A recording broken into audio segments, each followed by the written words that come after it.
예, 오늘 뉴스탑 10도요. 단연 먼저 헌법재판소로 가봐야 할 것 같습니다. 윤 대통령 탄핵 선고날이 미뤄지는 것에 대해서 여당에선 거봐라, 늦어지니까 이거 진통을 겪는 거 아니겠냐, 기각이다 혹은 각하다. 반면 야당에서는요, 대통령 파면으로 결론을 내놓고 지금 의견 조율 중이다, 이렇게 정반대 분석을 내놓고 있습니다. 물론 헌법재판소 내부에서 도대체 어떤 일이 벌어지고 있는지는 전혀 알 수 없습니다만 일단 현재로선 자신감이 생긴 쪽은 바로 국민의힘인 것 같습니다. 상당한 이견이 표출되고 있다. 저는 예. 그렇게 보고 있습니다. 그 설득이 넘어가지 않고 뭔가 설득이 잘안 되고 있다. 조율이 잘 안 되고 있고 예. 어느 순간에 나는 이제 더 이상 더 내 생각을 바꿀 생각이 없어. 각하되는 것이 당연한 법리입니다. 정치 편향성을 가진 헌법재판관 일부가 신형을 의식해서 혹시 입장이 난처해지지 않을까 미루고 있다. 권성동 원내대표도 그렇고 저도 그렇고 상당히 좀 우리는 헌재 결정에 자신감을 좀 보이고 있다. 기각이나 각하 둘 중에 하나 아니겠나. 일단 국민의힘의 내부 기류의 예측과 분석, 조심스럽습니다만 국민의힘은 요즘 할 말은 다 하는 것 같아서요. 지난번 이진숙 방통위원장 때 인용을 했던 정정미, 이미선, 정계선, 문영배 이 네 사람 말고는 뭔가 지금 여전히 대통령 파면 여부 결론 못 내린 거 아니냐. 다음 화면을 볼게요. 그 정영진 변호사님. 그래서 실제로 절차적 위반이 합쳐진다면 각하 가능성이 커졌다. 각하되는 게 당연한 법부다. 기각, 각하 둘 중에 하나.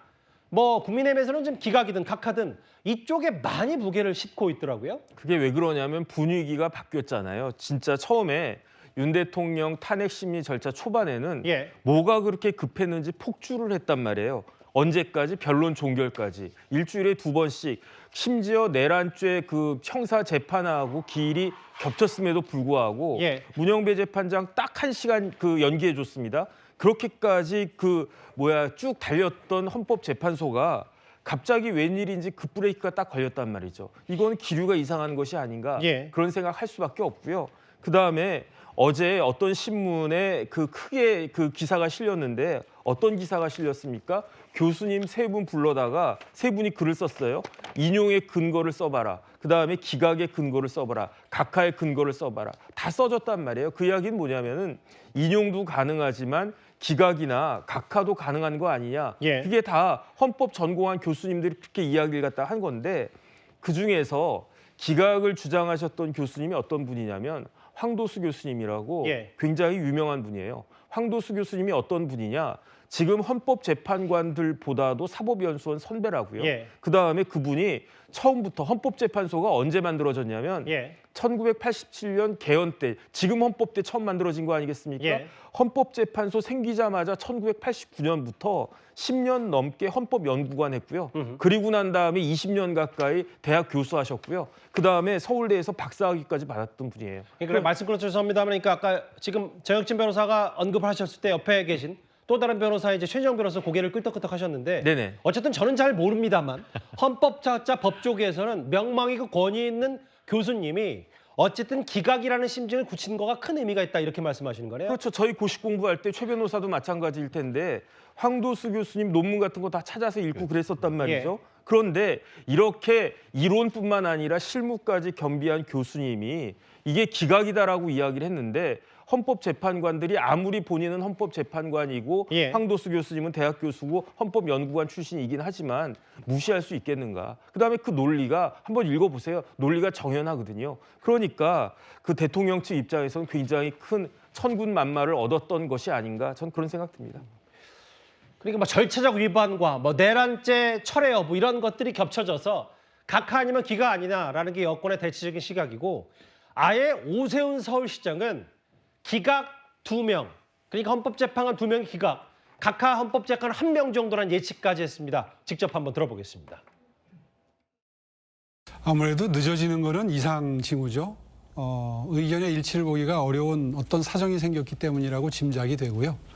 이제 그렇기 때문에 당초보다는 각하나 기각의 가능성이 조금씩 높아지는 것 아닌가.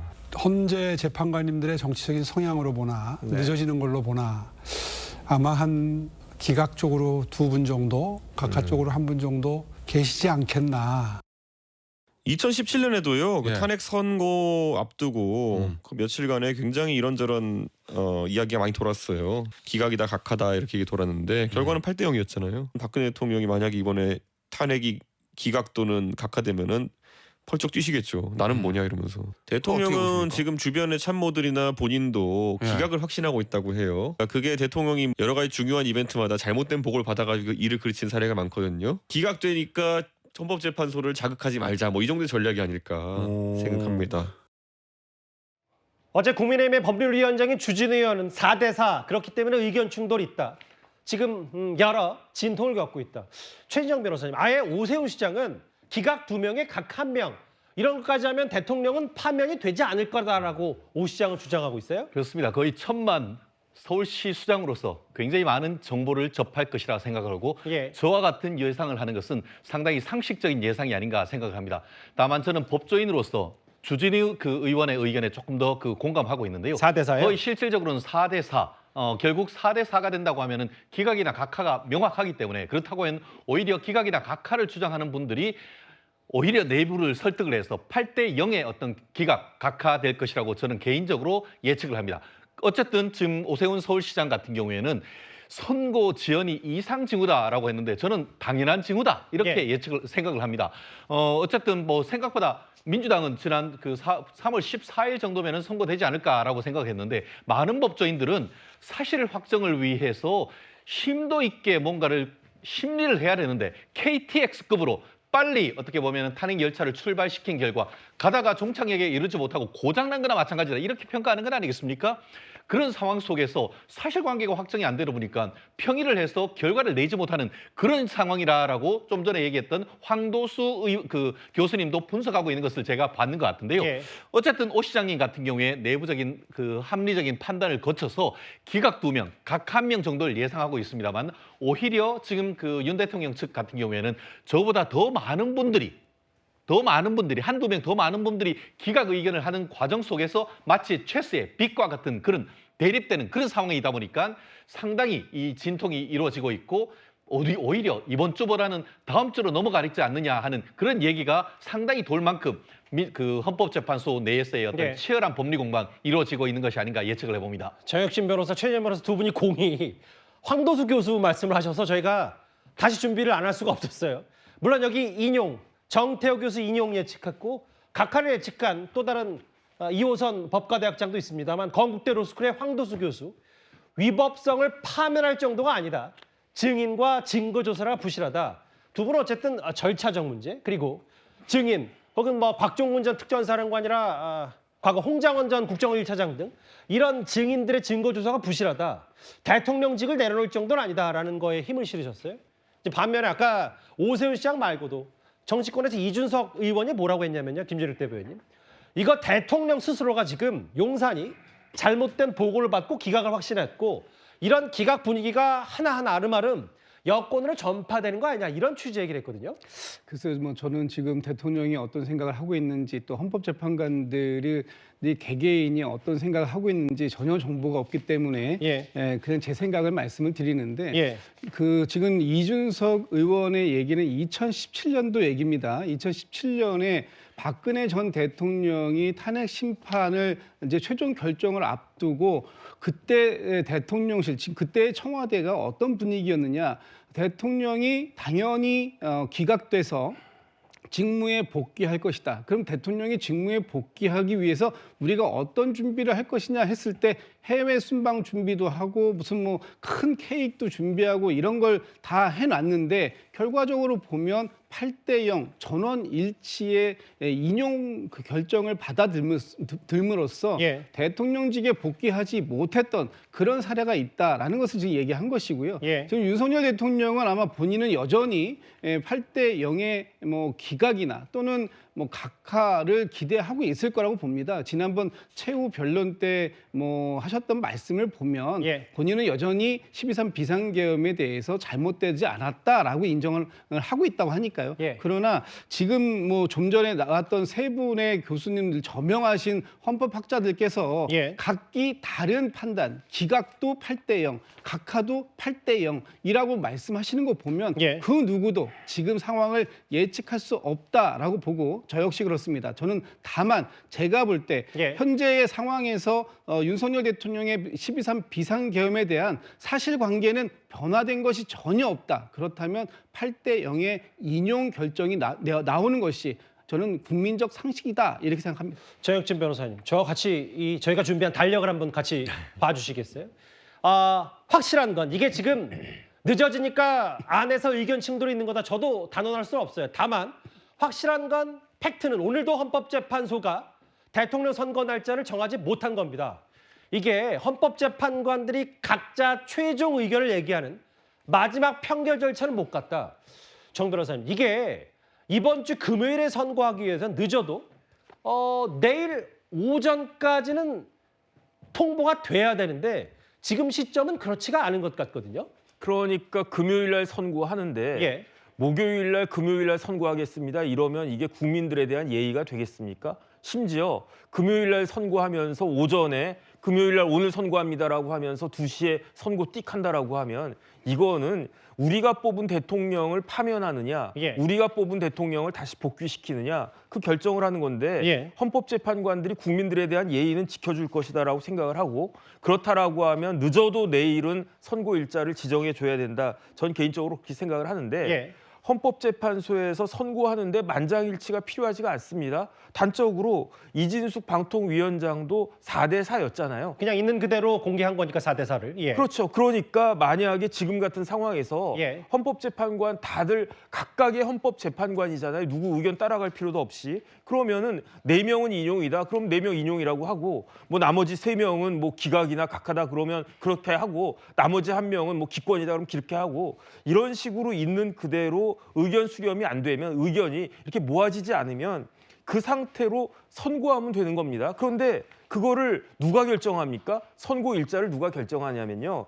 이른바 소송 지휘권을 가지고 있다라고 하는 재판장인 문영배 재판관이 결정한단 말이죠. 예. 그런데 만약에 다른 분, 정영식 재판관이나 이런 분이 재판장이었으면 저는 진짜 지난 주말에도 지난주 그 금요일에도 뭐 5대 3이든 4대 4든 그런 식으로 선고가 났을 수 있을 거라고 생각을 하는데 개인적인 시각은 그렇습니다. 제 개인적인 생각은 그런데 예. 지금 문영배 재판관이 입장에서는 인용 아닌 결정을 내릴 수 없으니까 그러니까 이러지도 못하고 저러지도 못하고 그런 상황이 아닌가 저는 그런 생각이 들고요. 예. 이게 인용 쪽으로 모아지든 기각이나 각하 쪽으로 모아지든 더 이상 의견 수렴이 되지 않으면 그러면은 이제 그 선고 일자가 그때는 불가피하게 부득이하게 잡히게 되지 않을까 그런 생각 듭니다. 그러니까 이제 내일 오전까지 헌법재판관 8명이 쟁점별 판단을 마치지 못하면 예상했던 이번 주 금요일 21일에 대통령에 대한 파면 여부 결정, 탄핵 선고가 날 수가 없고요. 그러면 또 자연스럽게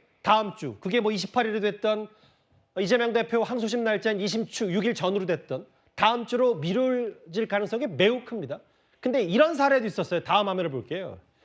사실 이 평의의 마지막 단계가 대통령 파변 여부를 결정하는 평결, 선고 전 마지막 단계입니다.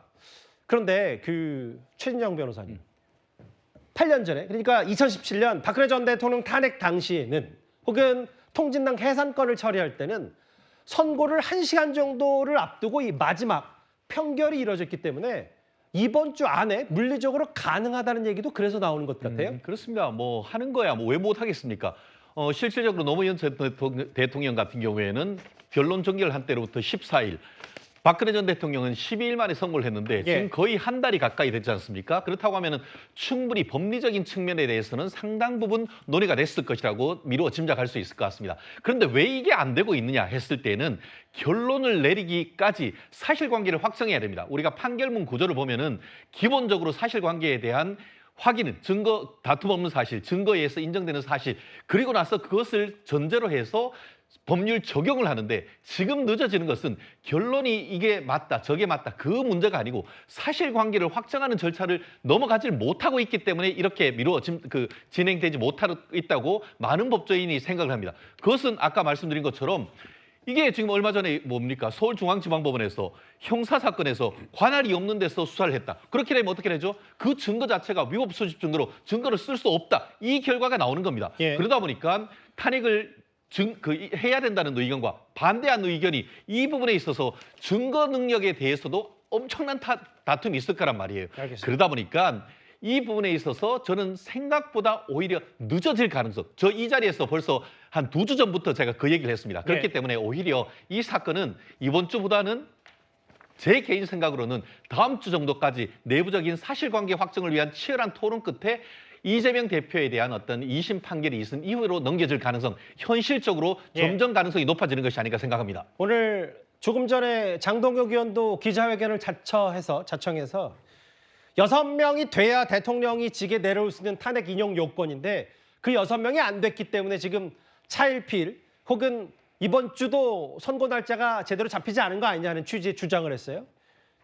여기까지가 지금 현재 내부 혹은 국민의힘의 주장 얘기를 쭉 만나봤다면 어젯밤부터 정확히는 오늘 아침부터 민주당의 기류도 많이 달라졌습니다. 화면을 만나보겠습니다.